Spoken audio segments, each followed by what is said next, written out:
Bonjour, mon nom est Cynthia Mathieu. Aujourd'hui, je voudrais vous parler de gestion du changement.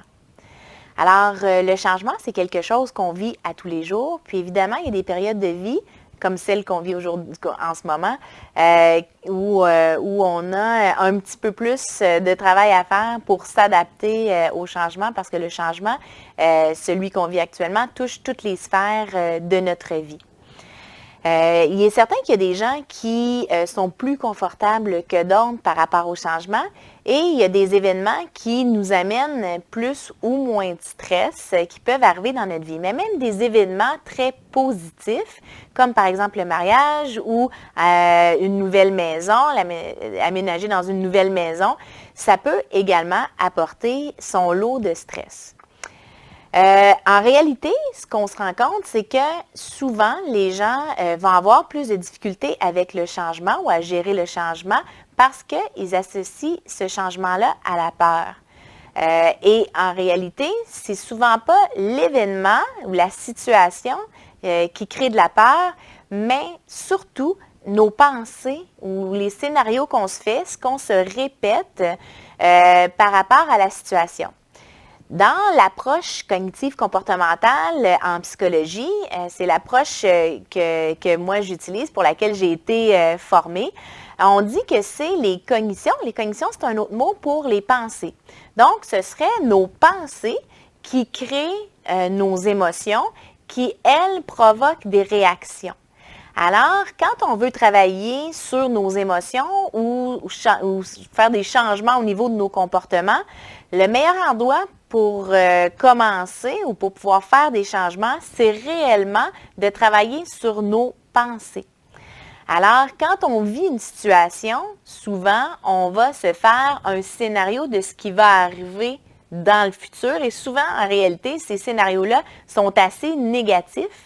Et le fait que ce soit négatif, notre corps, notre physique réagit et nos émotions aussi. Donc, ça va provoquer des émotions, souvent de peur, d'anxiété, de tristesse, de colère même. Et on va avoir les réactions finalement qui sont en lien avec ces émotions-là. Alors, c'est important de comprendre que la peur, c'est une émotion qui est naturelle et qui est importante aussi dans la vie. Il faut avoir peur. Si on n'avait pas peur, il nous arriverait peut-être un petit peu plus de choses désagréables. Alors, c'est une émotion importante pour la survie. Mais ce qui devient problématique, c'est quand on laisse la peur nous envahir. Hein? Alors, il faut avoir le courage de travailler cette peur-là et surtout de regarder quelles sont les émotions, les pensées, c'est-à-dire qui sont sous-jacentes à notre émotion de peur. Hein, Nelson Mandela disait que le courage, c'est pas l'absence de peur, mais c'est la capacité d'être capable de la vaincre. Alors, le fait d'être capable de travailler sur notre peur, ça prend du courage, mais c'est important de le faire. Quand on travaille avec des gens, par exemple, qui ont des troubles d'anxiété, des troubles anxieux, on travaille énormément justement sur les scénarios négatifs, des fois même catastrophiques, que les gens se font et qui provoquent chez eux des réactions physiques, puis d'anxiété et l'émotion aussi d'anxiété. En réalité, un bon livre qui travaille sur le moment présent et l'importance du moment présent, c'est un livre qui a été écrit par Eckhart Tolle.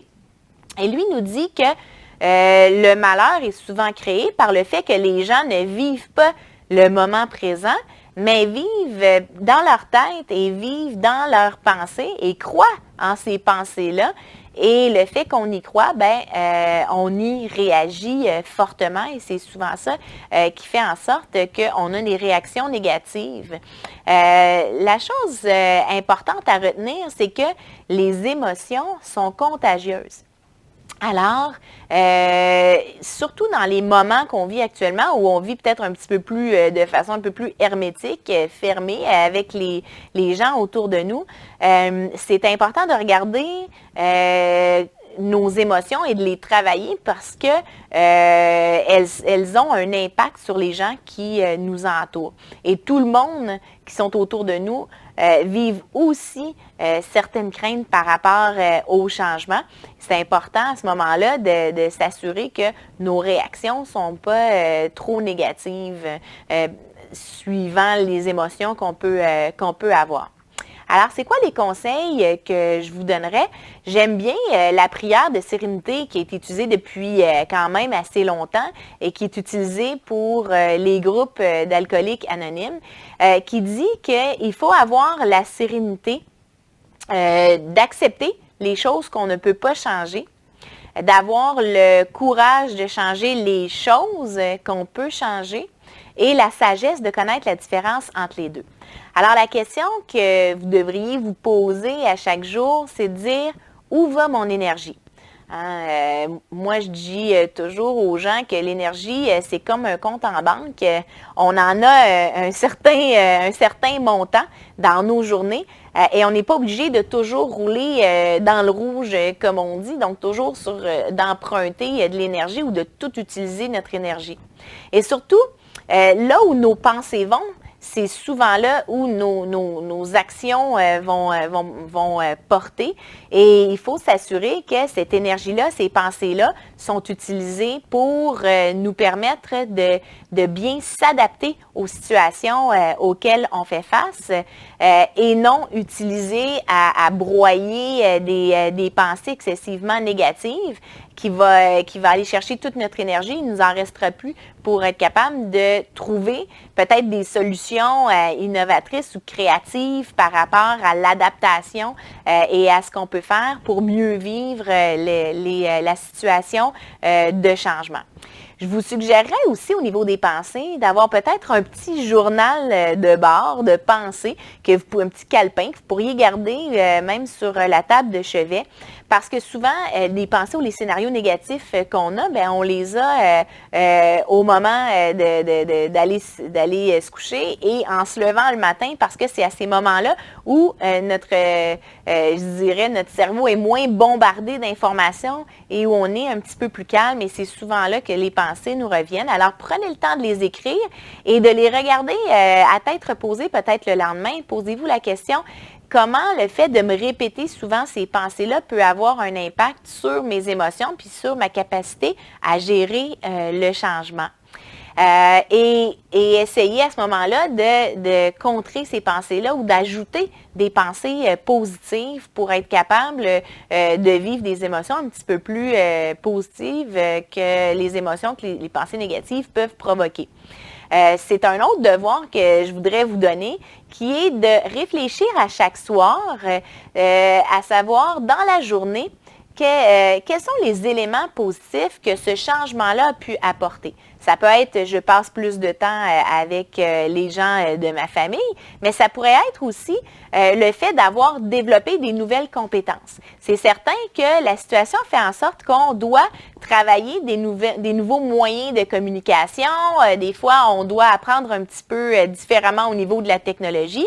Par exemple, pour moi, je dois m'adapter. Je ne peux pas rejoindre mes étudiants de la même façon, rejoindre les entreprises dans lesquelles je fais des projets ou des présentations de la même façon. Alors, je dois apprendre des nouvelles compétences au niveau de la technologie, de l'enseignement à distance ou des conférences à distance. Et ce qui est bien, ce qui est positif, c'est que ces compétences-là qu'on développe actuellement, on va pouvoir les garder après. Et donc, on va toujours les avoir. Et ça, c'est définitivement un élément à garder en tête à tous les jours. Et n'oubliez surtout pas le défi CARE que j'ai lancé à la première vidéo. Donc, 3 choses à faire à tous les jours pour prendre soin de vous. Le premier, c'est d'avoir un geste de gentillesse envers les gens autour de vous. Le deuxième, c'est d'être actif, de faire de l'exercice. Et le troisième, d'avoir des périodes de relaxation. Alors, je vous souhaite de bien gérer ce changement et de prendre soin de vous. Merci.